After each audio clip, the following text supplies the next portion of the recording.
Bonjour à tous et à toutes et bienvenue à ce webinaire qui portera sur les études universitaires à distance à l'Université Laval et comment faire pour bien s'y préparer. Donc, mon nom est Éric Martel, je suis directeur du service de soutien à l'enseignement ici à l'Université Laval et je vais être accompagné de ma collègue Isabelle Quintal qui est responsable de promotion et d'information sur les études pour les prochaines minutes, donc afin de discuter avec vous des possibilités qui peuvent s'offrir à vous pour vos études universitaires. Donc, comme vous l'avez constaté, il y a un enregistrement qui est en cours pour cette séance. L'accès à l'enregistrement va vous être rendu disponible après la séance.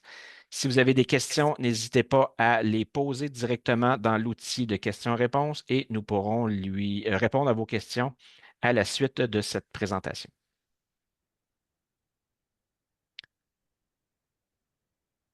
Donc, au menu aujourd'hui, donc dans un premier temps, survol des notions des études universitaires. Donc, grosso modo, de quelle façon fonctionnent les études universitaires. Donc, peut-être un rappel intéressant pour ceux et celles pour qui ça fait déjà quelques années, peut-être, que vous n'avez pas fait d'études universitaires, ou peut-être pour d'autres participants qui viennent de l'extérieur du Québec, qui se questionnent sur le fonctionnement des études à l'Université Laval.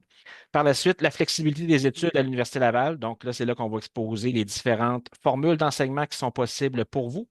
Et à la toute fin, donc, comment se préparer à des cours en ligne crédités. Donc, bonjour. Comme Eric le disait, on va faire un survol des notions des études universitaires en commençant par vous expliquer comment on peut faire des cours à distance à l'Université Laval. Dans un premier temps, il faut déposer une demande d'admission. Ça peut être une demande d'admission dans un programme d'études. On va voir les différents programmes d'études par la suite.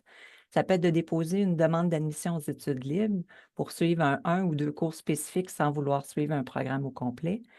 Ou encore, si vous êtes une personne étudiante dans une autre université québécoise, bien, vous pouvez vous inscrire à des cours à distance de U-Laval avec l'entente interuniversitaire, ce qui fait que les cours de l'Université Laval sont reconnus par votre université d'attache.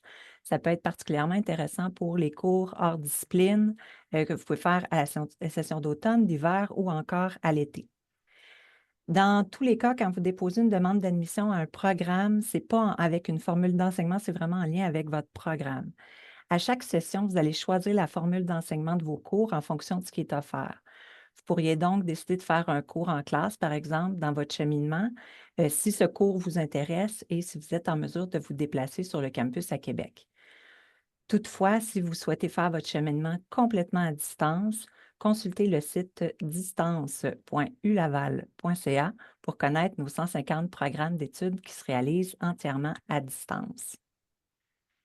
Maintenant, les programmes d'études. Les programmes d'études fonctionnent en crédit universitaire, mais pour simplifier la chose, je vais vous parler de cours.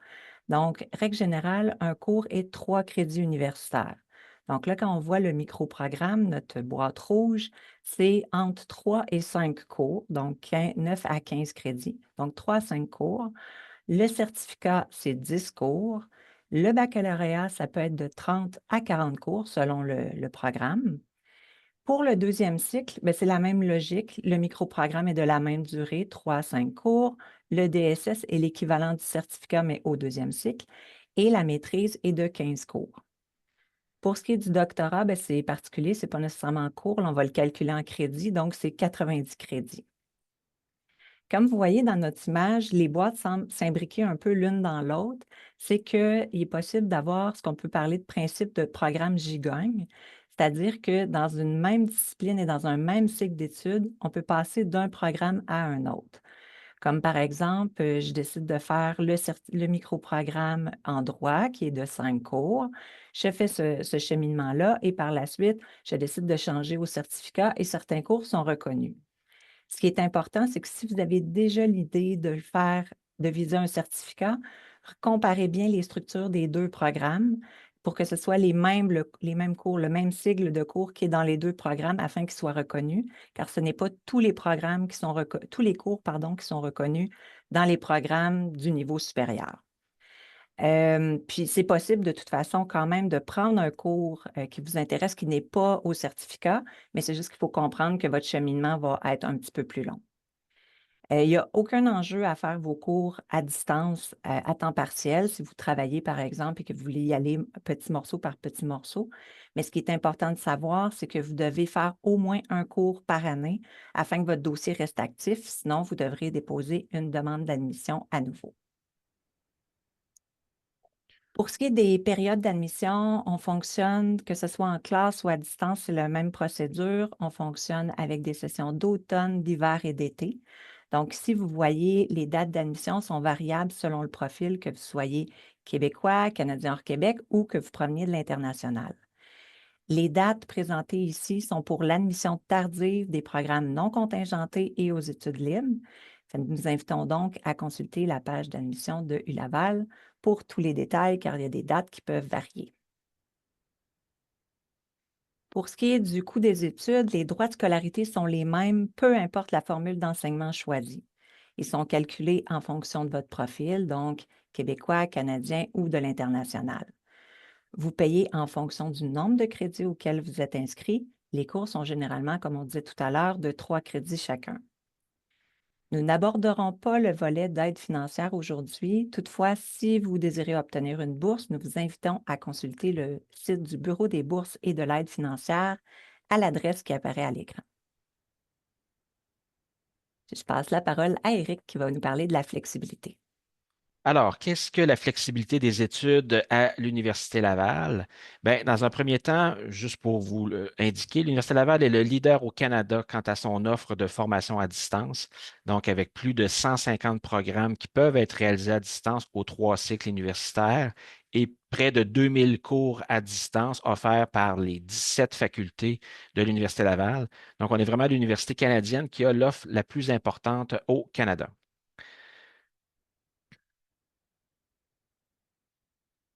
D'ailleurs, fait notable, cette année, nous fêtons nos 40 ans de formation à distance. Donc, les premiers cours à distance sont apparus à l'Université Laval en 1984. Les premiers cours qui étaient des cours télévisés ou des cours par correspondance. Aujourd'hui, je vous rassure, donc tous les cours à distance sont des cours qui sont offerts en ligne sur Internet.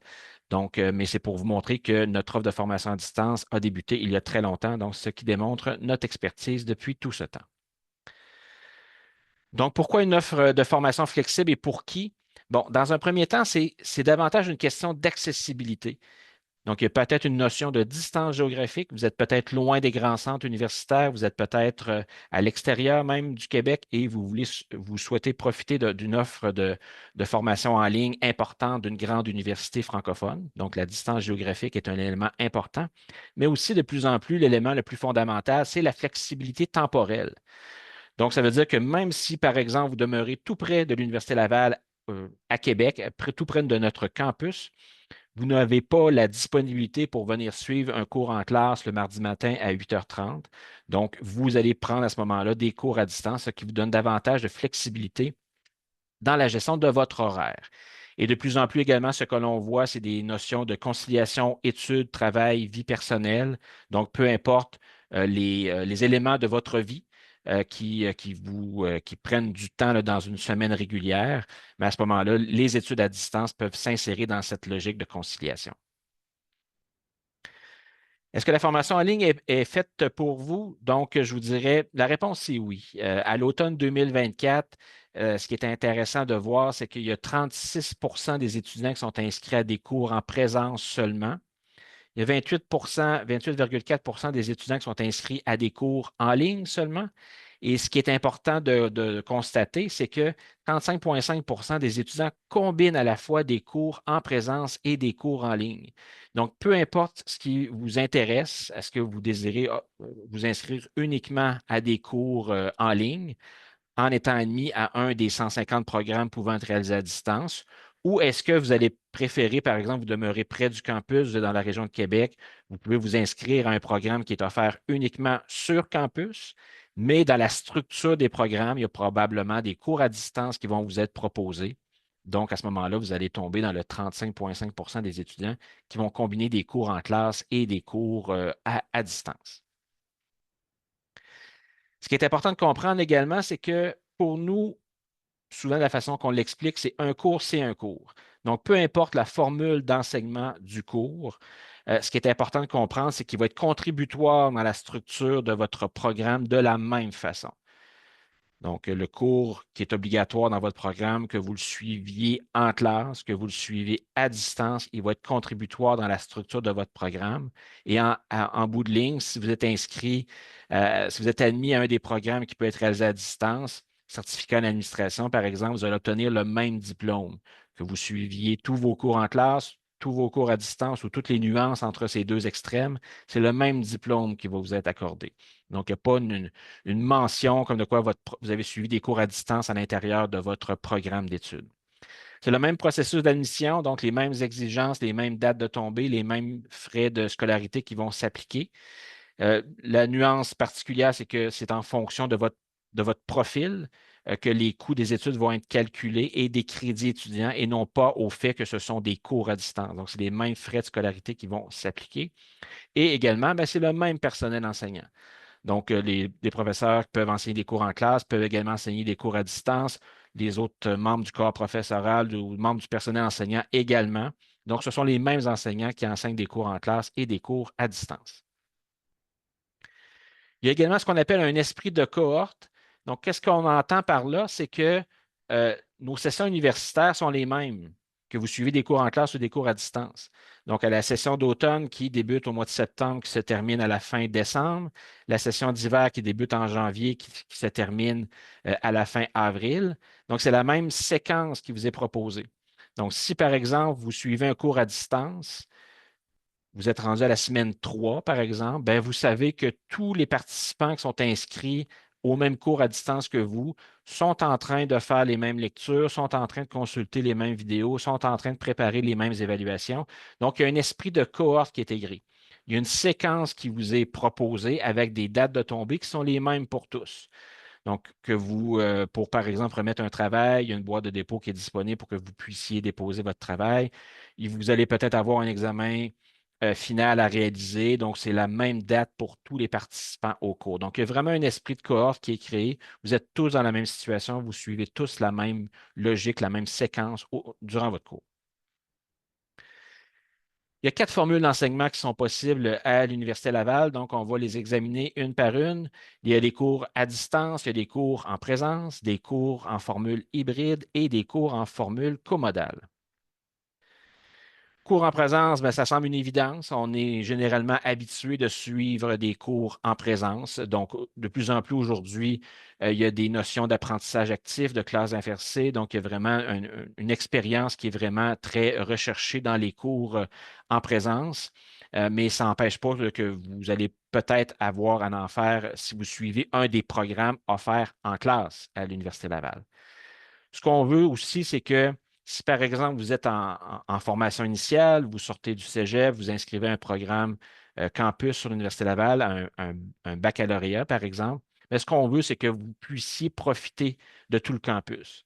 Donc, un campus qui est vibrant, qui est dynamique. Donc, vous avez une riche expérience campus. Vous êtes en mesure d'accéder aux services, aux installations et à un milieu de vie, donc durant l'ensemble de vos études en présence sur le campus.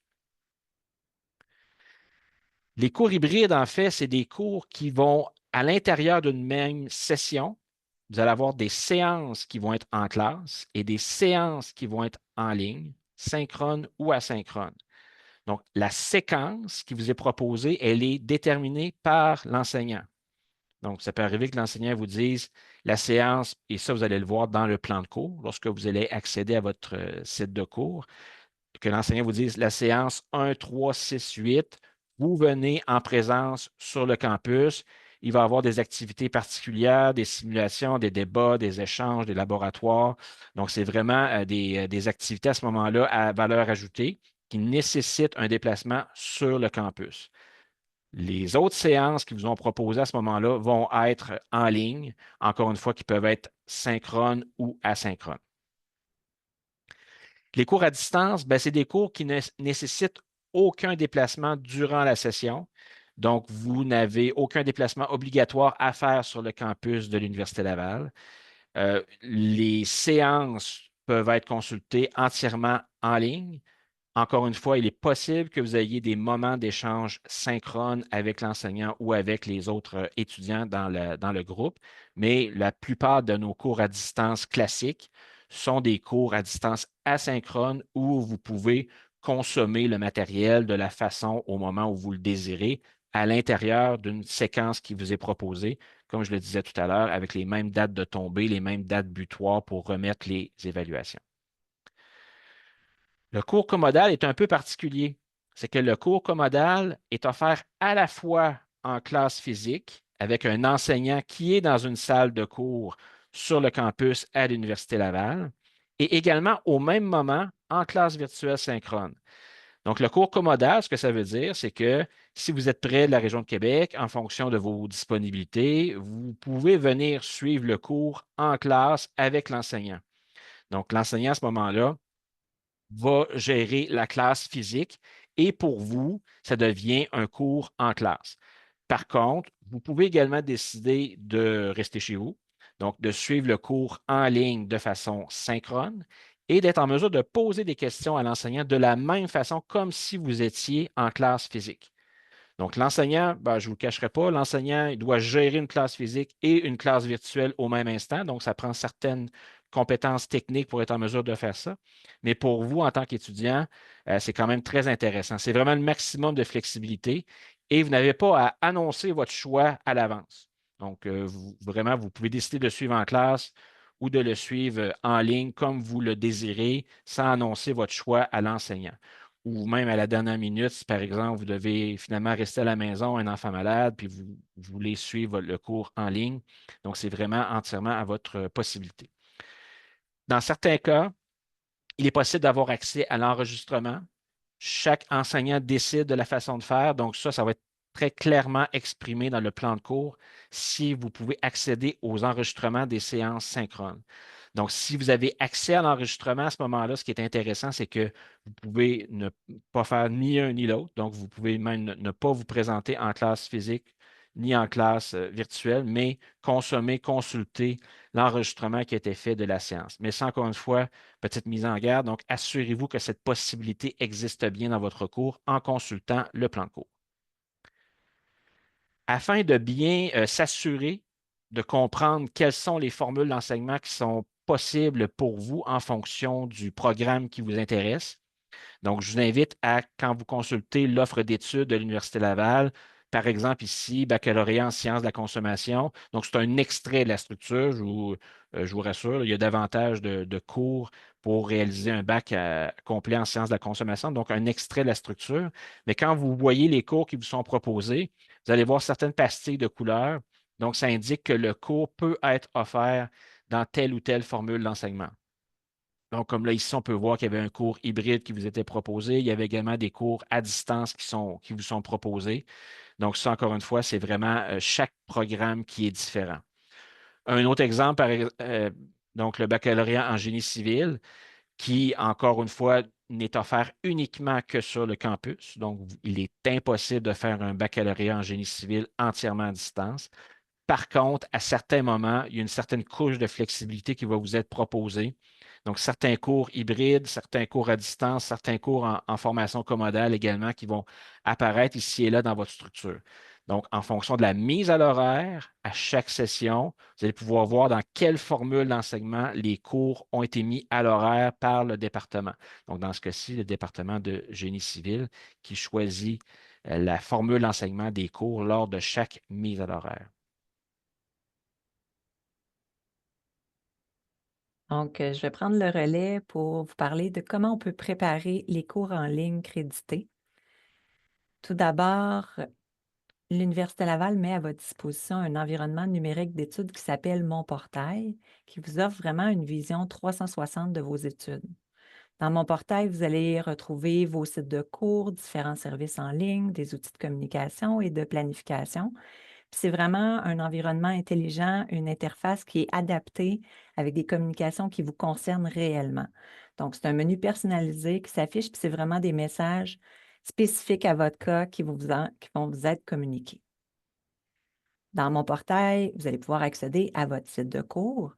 J'en profite pour vous préciser que vous avez accès au contenu des cours en ligne pour une durée d'environ 5 ans. Donc, ça peut être intéressant si vous voulez vous référer à une ancienne matière.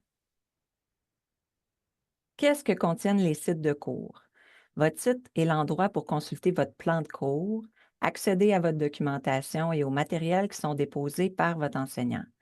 Les sites de cours comprennent des outils pour interagir avec l'enseignant et les autres étudiants, créer et gérer des équipes de travail, déposer vos travaux et consulter vos résultats. Pour ce qui est des modalités de remise de travaux et d'évaluation, des apprentissages sont toujours précisés dans le plan de cours qui se trouve dans votre site de cours. Les cours à distance peuvent avoir des activités synchrones ou asynchrones. Les cours synchrones sont des séances en classe virtuelle. Les applications de communication collaborative qui sont généralement utilisées sont Zoom et Microsoft Teams. Dans ce cas, vous interagissez en direct avec la personne enseignante et vos collègues. Les échanges et discussions peuvent être en petits ou grands groupes.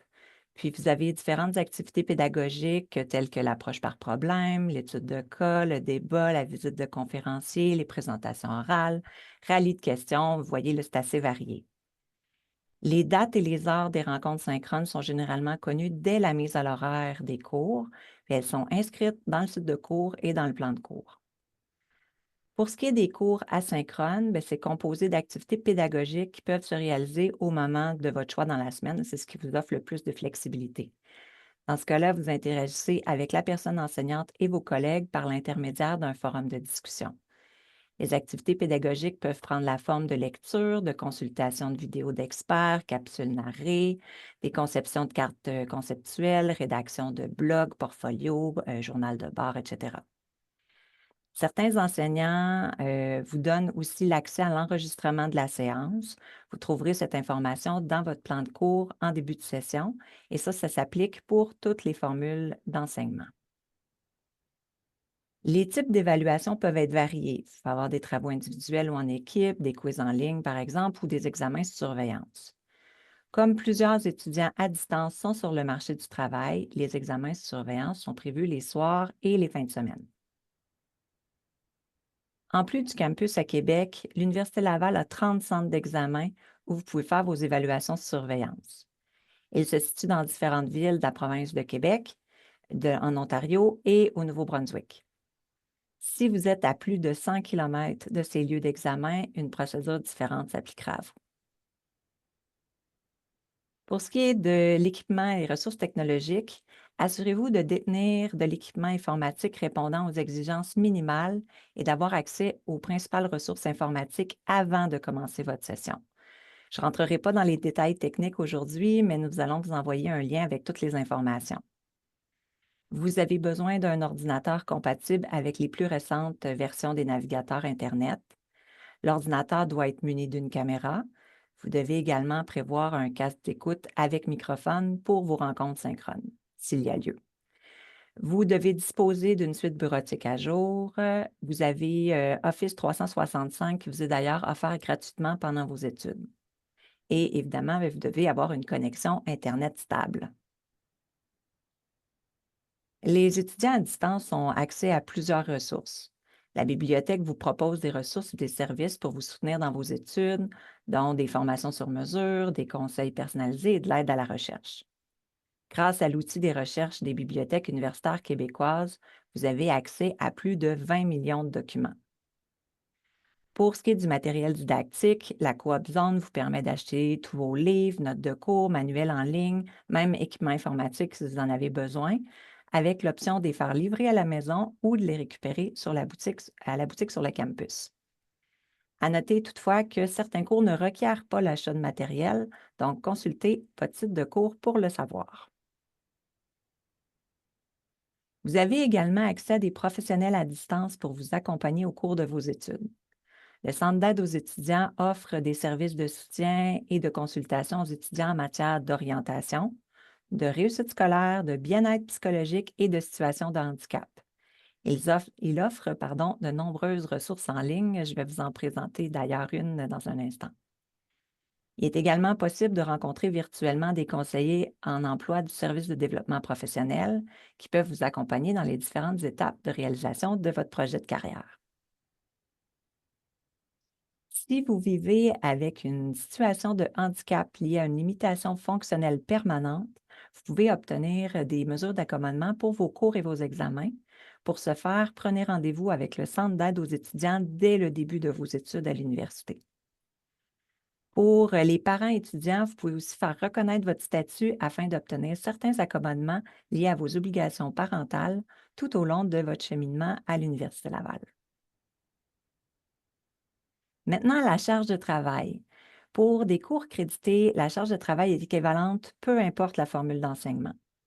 Un crédit universitaire représente 45 heures de travail. Donc, on disait tout à l'heure, les cours sont généralement de 3 crédits, donc 135 heures. Sur les sessions d'automne et d'hiver qui sont de 15 semaines, ça fait 9 heures par semaine par cours.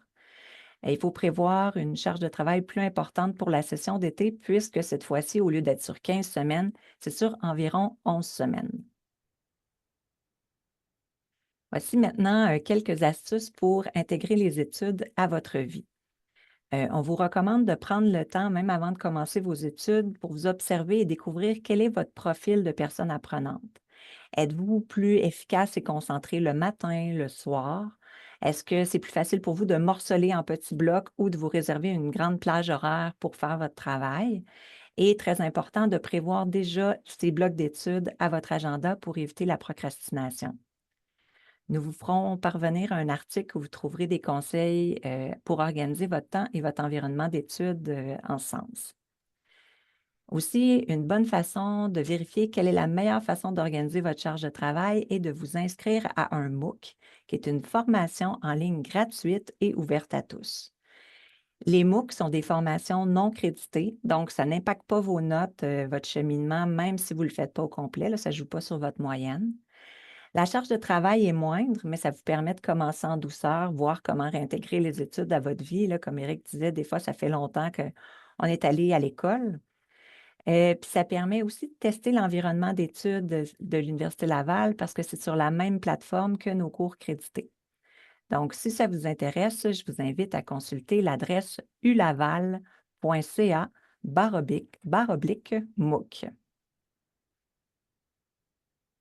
Le Centre d'aide aux étudiants a préparé des courtes formations interactives, là, des ressources qui sont déjà disponibles en ligne gratuitement, qui vous permettent de vous outiller pour développer vos compétences essentielles à la réussite de vos études.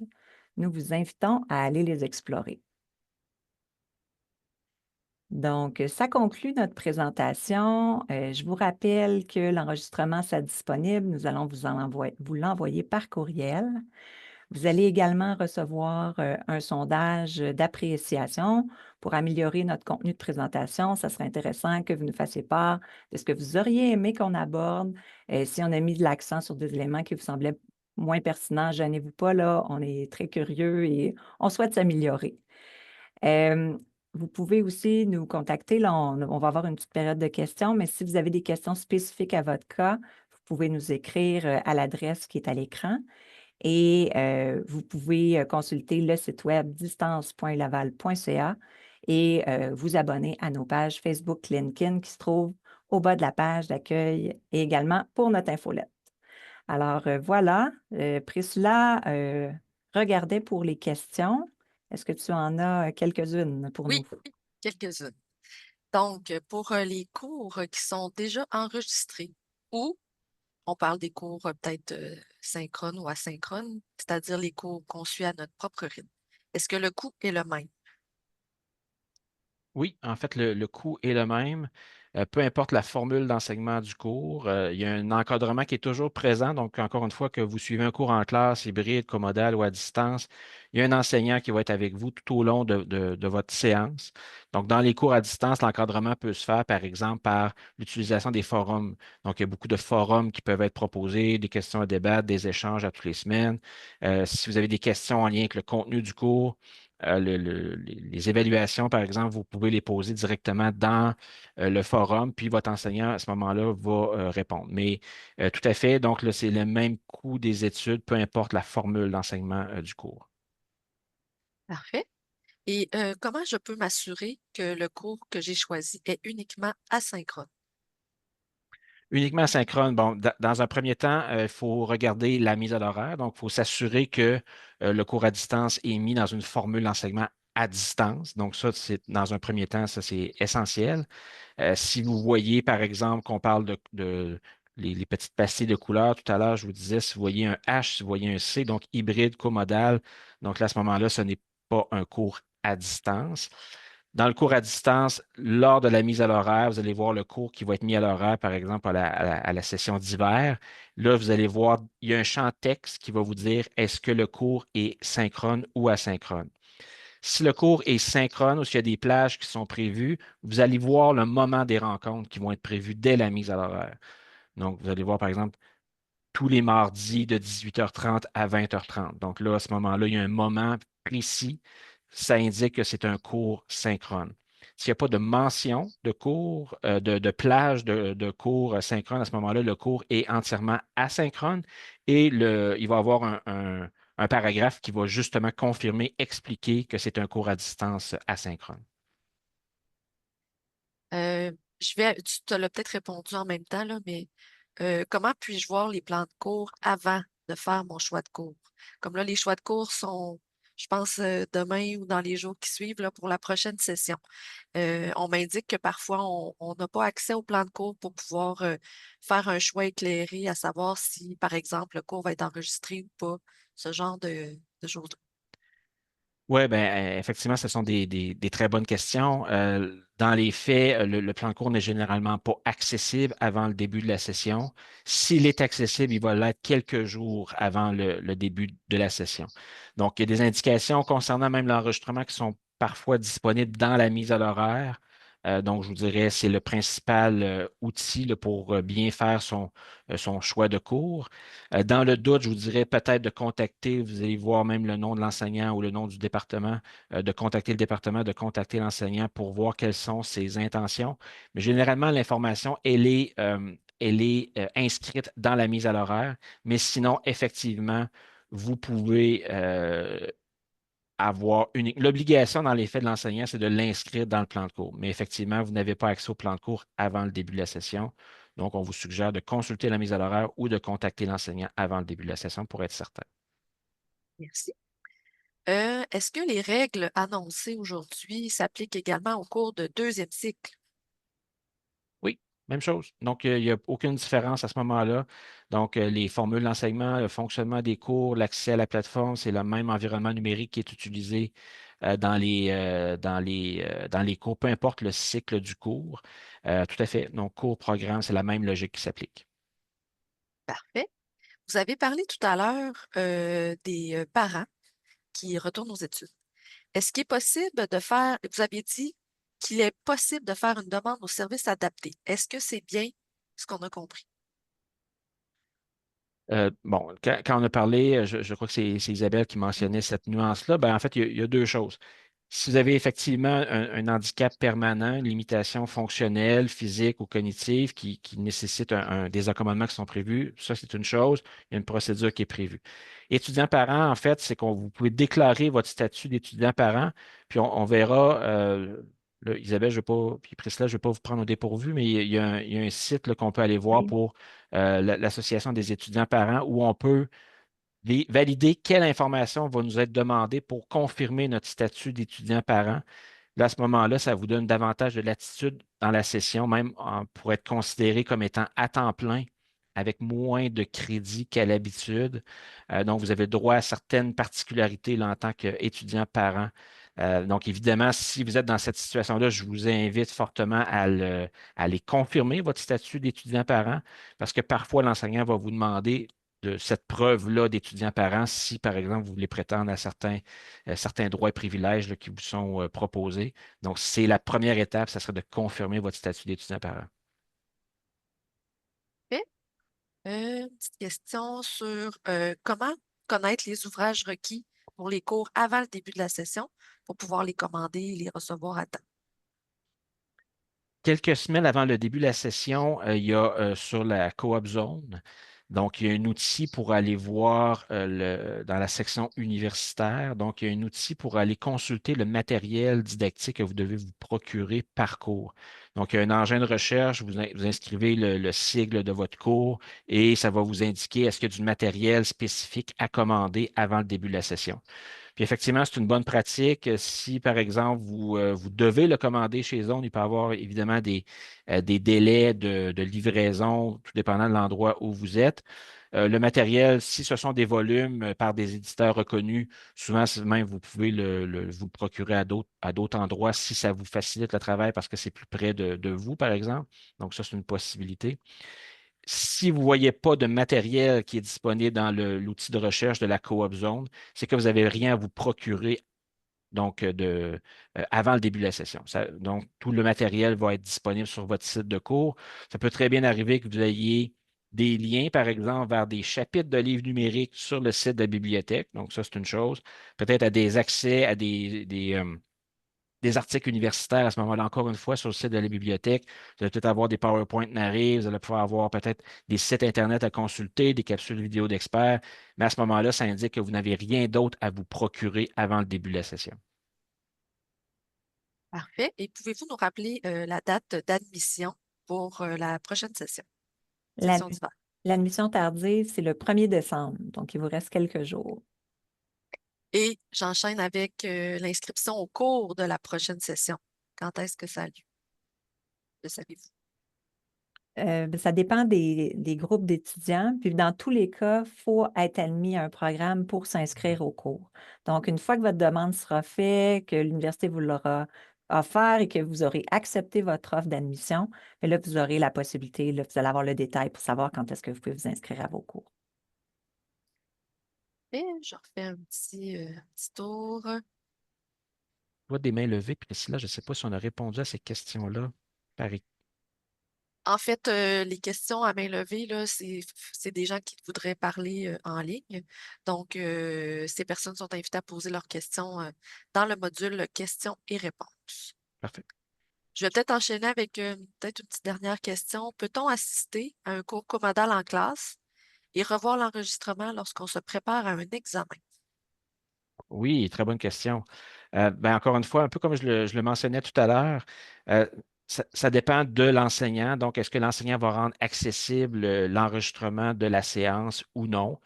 Ça, comme je le disais, donc c'est important de s'assurer à ce moment-là qu'il y a un accès à un enregistrement.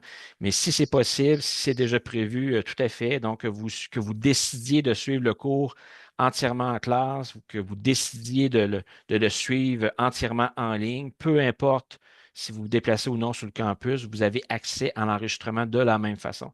Donc, tout à fait, pour répondre directement à la question, vous pouvez consulter l'enregistrement s'il est disponible peu importe si vous décidez de venir sur le campus ou non durant vos études. Parfait. Alors, on a fait le tour pas mal des questions. Là, sinon, ça revient un peu là, les mêmes questions. Alors, vous pouvez conclure la séance. Alors, ben, je vous remercie encore, Éric aussi, et toute l'équipe, à vrai dire, vous remercie d'avoir assisté à cette présentation. On espère que ça vous a éclairé dans votre processus pour vous inscrire à des programmes à distance, faire votre scolarité à distance. Et si vous avez d'autres questions, n'hésitez pas à nous contacter, comme je disais, à partir de notre site Web, nos réseaux sociaux et aussi avec l'adresse, si vous avez des choses spécifiques à votre situation, à info@commercialulaval.ca. Alors, merci beaucoup et au plaisir.